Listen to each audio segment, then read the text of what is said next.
সুপ্রিয় শিক্ষার্থী বন্ধুগণ, আজকে আমি তোমাদের টেক কোশ্চেনের আরও 2-3টি বোর্ড করাবো এবং এই বোর্ড কোশ্চেনগুলো বিগত সালে আসছিল এবং এগুলো প্রায়ই আসে।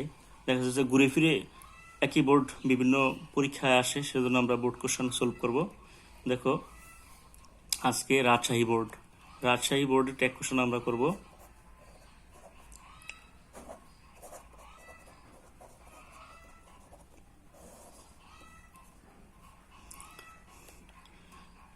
খেয়াল করো, 3-এর যে এ আছে রাজশাহী বোর্ডের, এর মধ্যে বলা আছে you surely fail if you fail to plan. খেয়াল করো,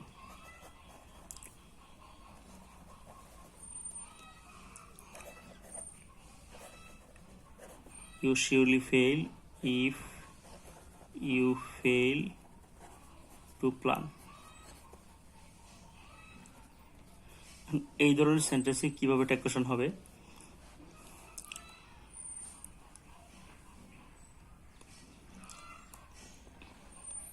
একটু যদি গভীরভাবে মনোযোগ দাও তাহলে তুমি বুঝতে পারবে।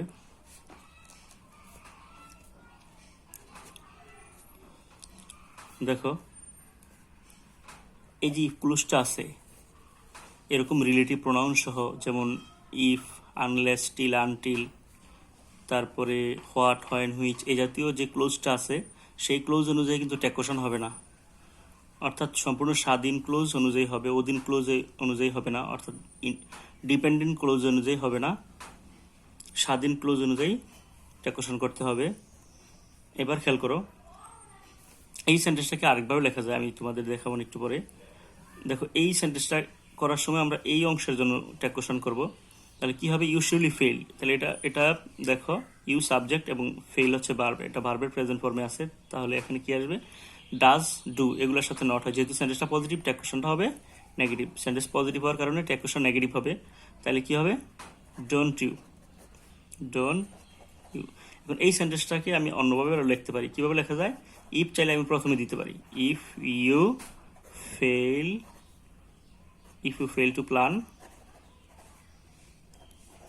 তারপর একটা কমা দিতে হবে। ইফ বা যে প্রোনাউনগুলো, ইফ, আনলেস, টিল, আনটিল যদি প্রথমে থাকে, এগুলো পরে মাঝখানে কমা হয়। আর যদি শেষের দিক দিয়ে থাকে, এগুলো যদি মিডলে থাকে তাহলে ছোট হাতের হয়। ইফ, এটা ছোট হাতের হবে।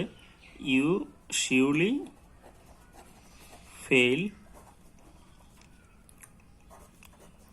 Two plan. খেয়াল করো, এই সেন্টেন্সটা এইভাবে না থাকে কিন্তু এইভাবে থাকতে পারে। তাহলে কি হবে? একই নিয়ম। ইফ ক্লোজ অনুযায়ী আমরা টেক কোশ্চেন করবো না। ইফ পরের যেই সেন্টেন্সটা আছে, অর্থাৎ ডিপেন্ডেন্ট ক্লোজ অনুযায়ী হবে না, মেইন ক্লোজ অনুযায়ী হবে। You surely fail to plan, এটা অনুযায়ী হবে। তাহলে এটা ডোন্ট ইউ হবে, আগে যেভাবে করছি এভাবেই হুবহু। তারপরে দ্বিতীয় যে সেন্টেন্সটা দেখো, এরকম আরো অনেক সেন্টেন্স আছে। আমি যদি আর একটু উদাহরণ দিই, দেখো,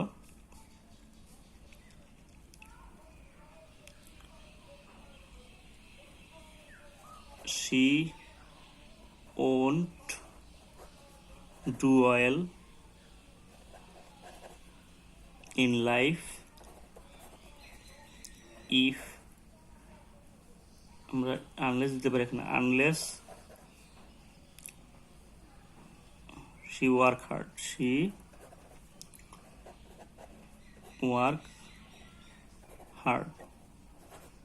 তো এই সেন্টেন্সটার দিকে খেয়াল করো। তাহলে এই যে আনলেস যে সহজে সেন্টেন্সটা আছে, এটাও কিন্তু টেক কোশ্চেন হবে না, এটা হচ্ছে অধীন ক্লোজ। তাহলে স্বাধীন ক্লোজ অনুযায়ী হবে। এই যে you won't do well in the exam, এটা অনুযায়ী হবে। You won't do well in the exam, এই সেন্টেন্স অনুযায়ী হবে। এটা কি হবে?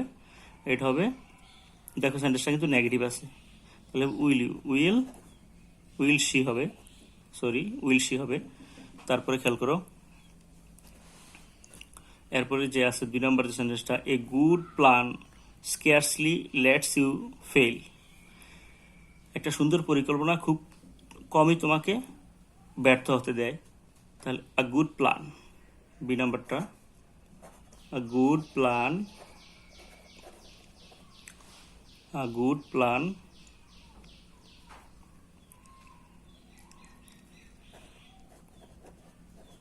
scarcely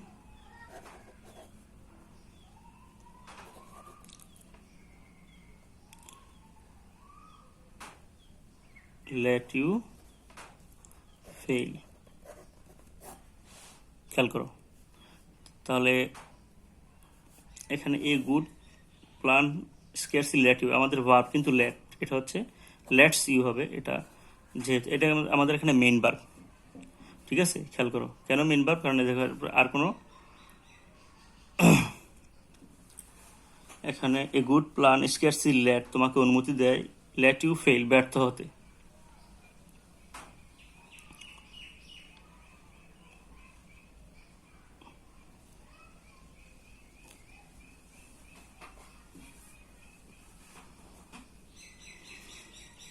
তাহলে এটা হবে ডাজেন্ট ইট, ডাজেন্ট ইট হবে এই অংশের জন্য।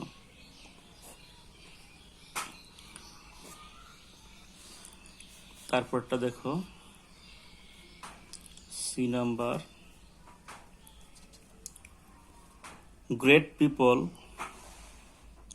খেয়াল করো, great people could do nothing without a plan of action. তো আমরা এটা এখন লিখি সেন্টেন্সটা,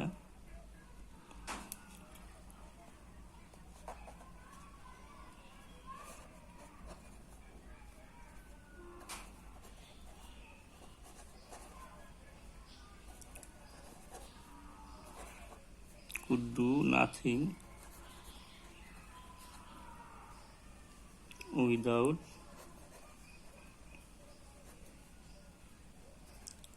a plan of action। এটা ট্যাগ কোশ্চেন কিভাবে হবে, গ্রেট পিপল মহৎ লোকেরা, এটা হচ্ছে আমাদের subject, could do nothing without a plan of action. Great people could do nothing without a plan of action, A plan of action ছাড়া great পিপলরা কিছুই করতে পারে না। তাহলে সেন্টেন্সটা দেখো, এই নাথিং থাকার কারণে সেন্টেন্সটা কিন্তু নেগেটিভ হয়ে গেছে, তাহলে এটা কি হবে, কুড দে হবে, could they.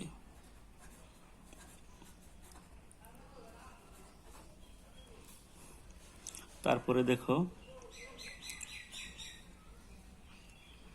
Future also dare not fail a well planned efforts.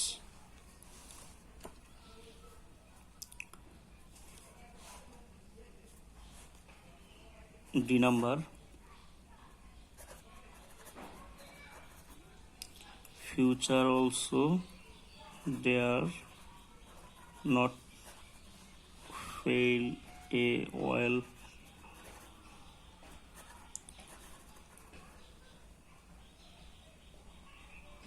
well planned efforts।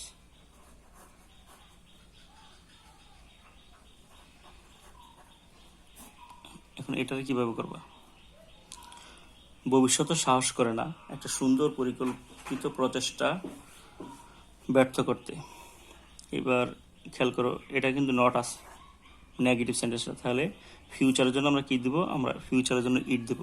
তাহলে ডেয়ার কিন্তু এখানে অক্সিলারি, দেখো ডেয়ারের পর থেকে আরেকটা মেইন ভার্ব আছে ফেল, এই জন্য এটা অক্সিলারি। তাহলে কি হবে, ডেয়ার ইট, ডেয়ার ইট।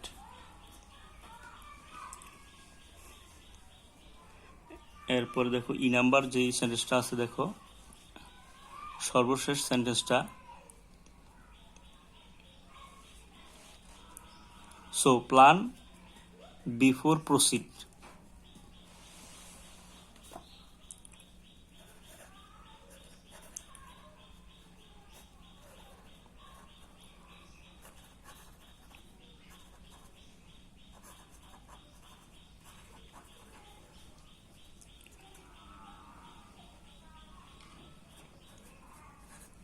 সুতরাং কাজে অগ্রসর হওয়ার আগে পরিকল্পনা করো। তাহলে এটা হচ্ছে আদেশ করছে, দেখো প্ল্যান এখানে ভার্ব, এটা এখানে V1 ফর্মে আছে। তো আমরা এর আগে ইম্পারেটিভ সেন্টেন্স শিখছিলাম আমাদের গত পর্বগুলোতে। তো এটা কি হবে, উইল ইউ, উইল ইউ। তারপরে দেখো আমরা আরেকটা বোর্ড করব।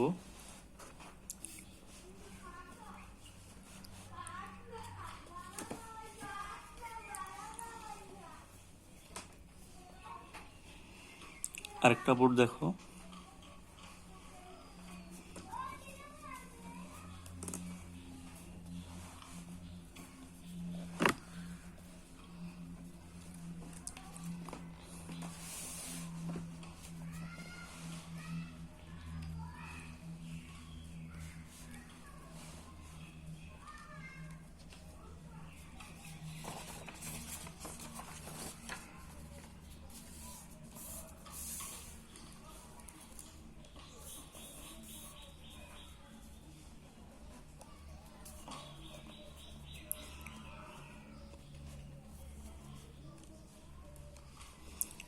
যশোর বোর্ড 2020 সালে আসছে।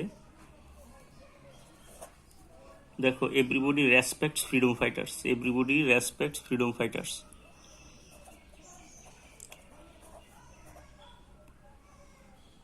Everybody respects freedom fighters.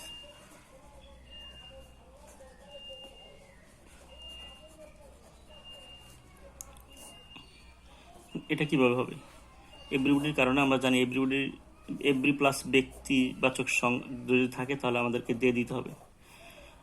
তবে সবচেয়ে মজার ব্যাপার হলো, দেখো এখানে এস বাই এস আছে। খুব ইচ্ছে করছে ডাজ দিতে, কিন্তু চরম সত্য কথা হলো দেয়ের সাথে কখনো ডাজ হয় না। যদিও এটা 1.1 খেয়াল করো, টেন্স মানে প্রেজেন্ট ইনডিফিনিট টেন্স এটা। তাহলে আমরা জানি যে ভার্বের সাথে এস বাই এস হয় যখন সাবজেক্টটা থার্ড পারসন হয়, কিন্তু এখানে ট্যাকোশনে এভরিবডির কারণে ডু দিতে হচ্ছে, আর ডু দেওয়ার কারণে আমরা আমাকে ডাজ দিতে পারবো না, ডু ডাজ থেকে আমরা ডু নিব। তাহলে এটা সেন্টেন্সটা যেহেতু পজিটিভ সেন্টেন্স, ট্যাগটা করতে হবে নেগেটিভ, তাহলে ডোন্ট দে। তারপর বি নাম্বারটা দেখো, দে ফট for the independence of our country. They fought for the independence of our country.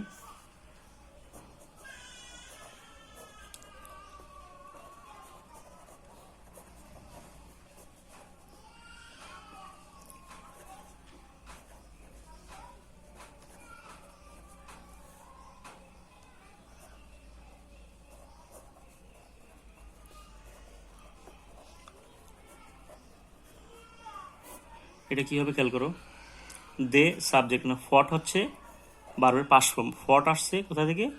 Fight থেকে, FIGHT, ফাইট। ফাইট ফট ভার্বের পাস্ট ফর্মে আছে, সেজন্য অবশ্যই ডিডেন্ট হবে। যেহেতু সেন্টেন্সটা পজিটিভ সেন্টেন্স, তাহলে হবে ডিডেন্ট দে হবে।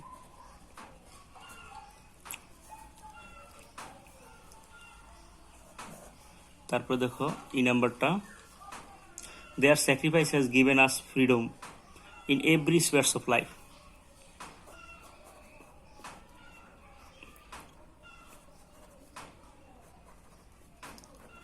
Their sacrifice has given us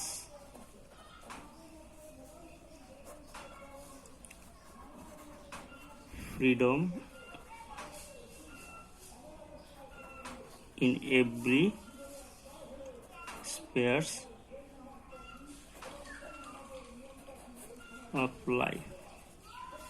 এটা ট্যাকোশন কিভাবে হবে খেয়াল করো, দেয়ার স্যাক্রিফাইস হচ্ছে সাবজেক্ট, তাদের যে উৎসর্গ, তাদের কিন্তু এখানে না, তাদের উৎসর্গটা, এর জন্য ইট দিতে হবে আমাদের subject. Has given us freedom in every spare of life. তাহলে এই যে তাদের উৎসর্গ, এটা থার্ড পারসন, এই জন্য এখানে হ্যাজ দিছি। যদি এটা থার্ড পারসন না হইতো তাহলে কিন্তু অবশ্যই হ্যাভ দিত। তাহলে এটা হবে হ্যাজেন্ট ইট হবে।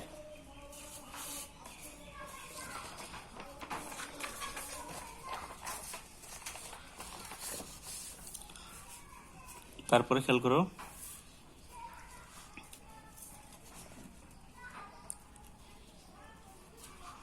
their names are written in golden letters. D নাম্বারটা,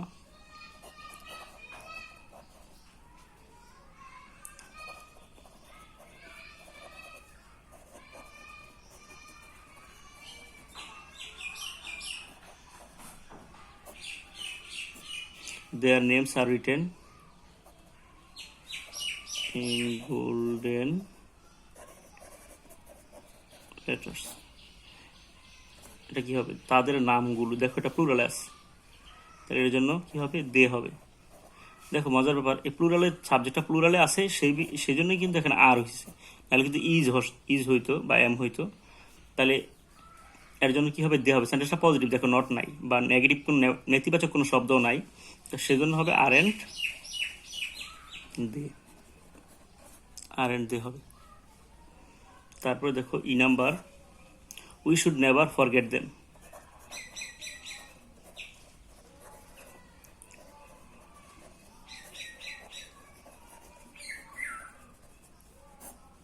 we should never forget them, তাহলে সহজ সেন্টেন্স। তবে এখানে নেভার যেহেতু আছে তাহলে অলরেডি নট আছে, তাহলে কি হবে? শুড অক্সিলারি ভার্ব এটা যাবে এবং উই হবে। তাহলে সেন্টেন্সটা নেগেটিভ থাকার কারণে ট্যাগটা হবে positive, should we, should we.